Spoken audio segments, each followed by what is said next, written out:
দেখুন, আজকের ভিডিওতে আমি থেভেনিন ইকুইভ্যালেন্ট টপিকটি শেষ করব একটি অ্যাডভান্সড ম্যাথ দিয়ে।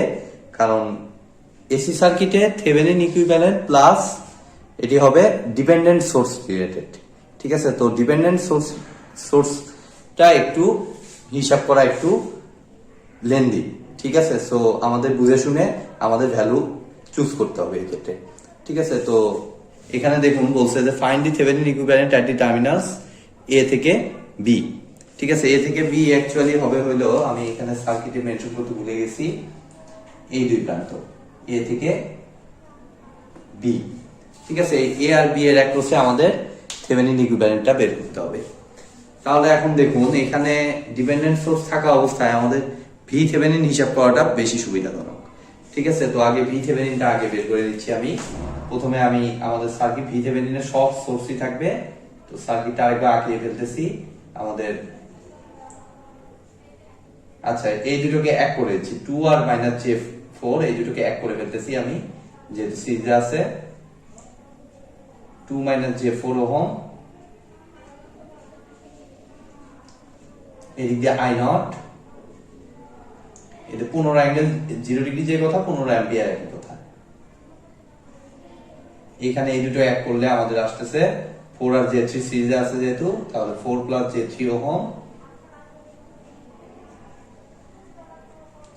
এদিক দিয়ে একটা কারেন্ট সোর্স আছে,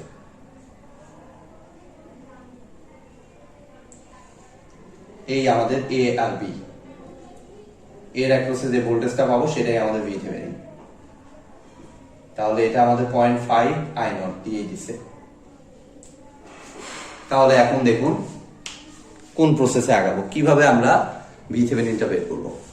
তো এখানে সোর্স আছে দুইটা, তো অবশ্যই নোড মেশ এগুলা কোনটাতে যেতে হবে অবশ্যই বুঝতেই পারতেছেন। তো এর ভিতরে কোনটা সহজ হবে, নোড হবে নাকি মেশ হবে?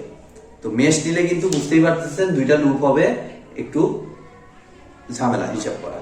ঠিক আছে, আর যদি মেশ ইউজ করি, আবার যদি আমরা নোড ইউজ করি, তাহলে কিন্তু আমাদের হিসাব করা কিছুটা সুবিধাজনক।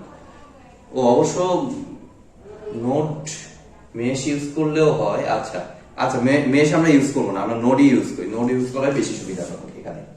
ঠিক আছে, তো নোড ইউজ করতে হলে আমাদের দেখুন এদিক দিয়ে 15 অ্যাম্পিয়ার কারেন্ট আসতেছে, আর এই ভোল্টেজটা আমরা ভি মনে করলাম, এই ভোল্টেজটা আমাদের ভি মনে করলাম, আর আচ্ছা V1 মনে করলাম, এই ভোল্টেজটা আমাদের V2 মনে করলাম। ঠিক আছে, আর এদিক দিয়ে I0 কারেন্ট, আর এদিক দিয়ে আমাদের 0.5 I0 কারেন্ট চলে যাচ্ছে। তাহলে আমি বলতেই পারতেছি 15 অ্যাম্পিয়ার কারেন্ট ঢুকতেছে, আর I0টা বের হয়ে যাচ্ছে আমাদের 0.5 I0 বের হয়ে যাচ্ছে। ঠিক আছে, তাহলে 0.5 I0, এখান থেকে আমি সিম্পলি I0 এর ভ্যালুটা বের করে ফেলতে পারি। I0 এর ভ্যালুটা কত আসতেছে আমাদের, আমরা একটু দেখে ফেলি। 15 ডিভাইডেড বাই 1.5 আমাদের 10 অ্যাম্পিয়ার। তাহলে I0 এর ভ্যালু আমাদের আসতেছে 10 অ্যাম্পিয়ার। সুন্দর, ব্যাস I0 যেহেতু পেয়ে গেছি, আমাদের ভি থেভেনিন বের করা এমন কোনো ব্যাপারই না। ঠিক আছে, এই যে এই লুপ থেকে শুরু করি, আমাদের এইখানে মাইনাস, ধরুন এই পয়েন্ট থেকে শুরু করলাম, নিচের পয়েন্ট থেকে শুরু করলাম, তাহলে আগে পাচ্ছে মাইনাস ভি থেভেনিন, তারপরে আমাদের I0। আচ্ছা, ওদিক থেকে না গিয়ে আমরা কারেন্টের দিকেই যাই। কারেন্টের দিক বলতে আমাদের উপর থেকে নিচের দিকে নামি, অর্থাৎ এইখান থেকে নামি। তাহলে আমাদের প্লাস ভি থেভেনিন, তারপরে কি আমার এই পাত প্লাস ভি থেভেনিন থেকে কিন্তু এই পাত দিয়ে আমি চলে যেতে পারবো না, কারণ এখানে কারেন্ট সোর্স আছে, এখানে আমরা কিছুই পাবো না। ঠিক আছে, সো এদিক দিয়ে এই কারেন্ট সোর্সের দিকে না গিয়ে আমরা যাব এই যে এই বরাবর। ঠিক আছে, এই বরাবর গেলে আমরা দেখতে পাচ্ছি -I0, মানে -10 ইনটু কারেন্ট ইম্পিডেন্স কত, 2 -j4, তারপরে এসে আমাদের এদিকে হচ্ছে কারেন্ট 0.5 I0, মানে প্লাস 0.5 ইনটু 10 ইনটু আমাদের কত, 4 + j3 = 0। এখান থেকে ইজি ভাবে আমরা ভি থেভেনিনটা হিসাব করে ফেলতে পারবো। ঠিক আছে, আমরা একটু হিসাব করে ফেলি। আমাদের ভিথেভেনিনের ভ্যালুটা তাহলে আসবে 10 ইন্টু 2 মাইনাস 4i, এটা ওই সাইডে চলে যাবে, তাহলে minus 5 into 4 plus 3i।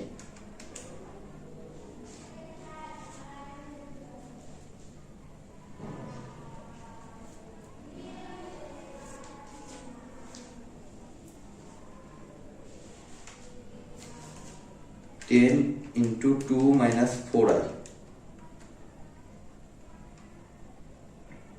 Minus 5 into 4 plus 3i, আমাদের আসতেছে মাইনাস 55 জে, মানে 55 অ্যাঙ্গেল মাইনাস 90 ডিগ্রি। ভিথেভেনিন আমরা কিন্তু বের করে ফেলতে পারলাম 55 অ্যাঙ্গেল মাইনাস 90 ডিগ্রি ভোল্ট। কোনো ব্যাপারই না ভিথেভেনিনটা বের করা, ঠিক আছে। তো এবার চলুন আমরা জেড থেভেনিনটা বের করি। জেড থেভেনিন বের করতে আমরা কি রকম ধারণা করতে পারি সেটাই আমরা দেখি। তো জেড থেভেনিন বের করতে হলে অবশ্যই আমাদের কি করতে হবে, অবশ্যই ইন্ডিপেন্ডেন্ট কারেন্ট সোর্স যেটা আছে এটাকে ডিঅ্যাক্টিভ করে ফেলতে হবে, কারণ ইম্পিডেন্সের ক্ষেত্রে আমাদের কোনো সোর্স রাখা চলবে না।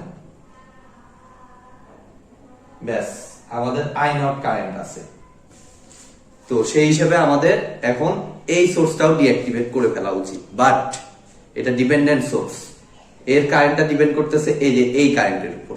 এই কারেন্ট তো আপনি বাদ দিতে পারবেন না, তাহলে কি ডিপেন্ডেন্ট কারেন্ট সোর্সকে আপনি বাদ দিতে পারবেন? কখনোই না। ডিপেন্ডেন্ট কারেন্ট সোর্স সার্কিটে রয়ে যাবে, ঠিক আছে। ডিপেন্ডেন্ট কারেন্ট সোর্স বলুন আর ভোল্টেজ সোর্স বলুন, সেগুলো সার্কিটে রয়ে যাবে। বিধায় আমাদের এই 0.5 আই নট ধরেই আমাদের ক্যালকুলেশন করতে হবে। তাহলে বিষয় হলো যে আপনি কিভাবে এখন ভ্যালু ক্যালকুলেট করবেন। অবশ্যই এটা আর আই নট থাকবে না, অবশ্যই এটা আই নট প্রাইম হবে, কারণ আই নট ছিল কারেন্ট সোর্স থাকা অবস্থায়, তাহলে এটা হবে 0.5 আই নট প্রাইম, ঠিক আছে। আর ভিথেভেনিন আমি কেটে দিচ্ছি, এ আর বি প্রান্ত এরকম থাক, ঠিক আছে। তো তাহলে এখন ক্যালকুলেশন করতে হইলে আমরা যে কাজটা করব, এই ওপেন সার্কিট প্রান্তে একটা ভোল্টেজ সোর্স বা কারেন্ট সোর্স অ্যাজিউম করতে হবে। যে কোনো ভ্যালু আপনি যেভাবে আপনার সুবিধা মতো ভ্যালু চুজ করে নিন, কোনো অসুবিধা নাই, ঠিক আছে। ভোল্টেজ সোর্স বা কারেন্ট সোর্স চিন্তা করে আমাদের কাজ করতে হবে। তো এখানে আমি একটু ভাববো যে আমাদের যেহেতু এসি সার্কিটের ক্যালকুলেশন, আমাদের বুঝে শুনে সোর্স সিলেক্ট করতে হবে। কারেন্ট সোর্স নিব নাকি ভোল্টেজ সোর্স নিব, কি নিলে আমাদের আননোন কম আসবে, ঠিক আছে, সেটা চিন্তা করে আমরা কাজ করব। তো আমি যদি ভোল্টেজ সোর্স নেই, এখানে যদি একটা ভোল্টেজ সোর্স নেই, ধরুন আমি একটা ভোল্টেজ সোর্স দিলাম প্লাস মাইনাস 1 ভোল্ট, তাহলে কিন্তু আমাদের ভোল্টেজ সোর্স নিলে এখানে একটা ভি আননোন, সেই ভি থেকে আমাদের ক্যালকুলেশন করা একটু টাফ, কারণ এখানে আই নট একটা আরেকটা আননোন আছে, একটা ভি আননোন আর একটা হচ্ছে এই আই নট আননোন, ঠিক আছে।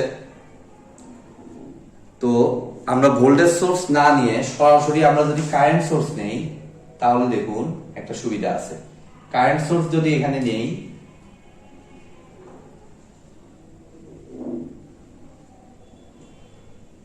তাহলে দেখুন এই কারেন্টটা আমাদের ঢুকতেছে আর এই কারেন্টটা বের হচ্ছে, তার ভিতর এটা আননোন, আই নট প্রাইম কারেন্টটা আননোন, যেটা আমরা বের করে ফেলবো। আর এই কারেন্টটা তো আমাদের জানা 1 অ্যাম্পিয়ার বা 2 অ্যাম্পিয়ার যাই ধরুন, অর্থাৎ 2 ইকুয়াল টু আমাদের যদি আমরা নোড অ্যানালাইসিস ইউজ করি, ইজি ভাবে আমাদের 2 ampere equal to 0.5 I not prime plus I not prime করে একটা আননোন দিয়ে আমরা কাজ চালিয়ে ফেলতে পারতেছি। সুতরাং আমি এখানে অবশ্যই কারেন্ট সোর্স ইউজ করব। আমার হিসাবের সুবিধার্থে আমি কারেন্ট সোর্স ব্যবহার করলাম। কত? 1 অ্যাঙ্গেল 0 ডিগ্রি, ঠিক আছে। এত অ্যাম্পিয়ারের কারেন্ট সোর্স ইউজ করলাম। এখন আমি দেখব, জাস্ট ক্যালকুলেশন করব। আমি 1 অ্যাঙ্গেল 0 ডিগ্রি ঢুকতেছে আর বের হচ্ছে আমাদের 0.5 I not prime plus I not prime. তাহলে আই নট প্রাইমের ভ্যালুটা আমার আসতেছে কত?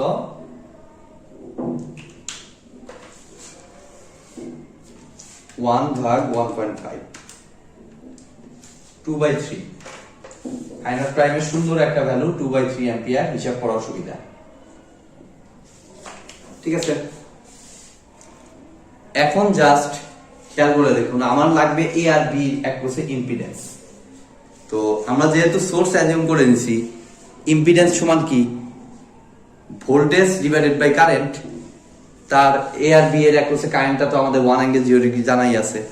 জাস্ট এ আর বি এর অ্যাক্রসে ভোল্টেজটা পাইলেই আমাদের কাজ শেষ। ঠিক আছে, সো আমরা চেষ্টা করব এখন এ আর বি এর অ্যাক্রসে ভোল্টেজটা কত। তো তার জন্য দেখুন আমাদের জাস্ট এ আর বি এর অ্যাক্রসে ভোল্টেজটা আমি প্লাস মাইনাস ভিএবি মনে করলাম, তাহলে কেভিএল অ্যাপ্লাই করবো একটা। কোন দিক দিয়ে যাব, আমার কারেন্টের ডিরেকশন আছে এইদিকে, সো এই পয়েন্ট থেকে ধরুন শুরু করলাম। তাহলে আমাদের 2 মাইনাস J4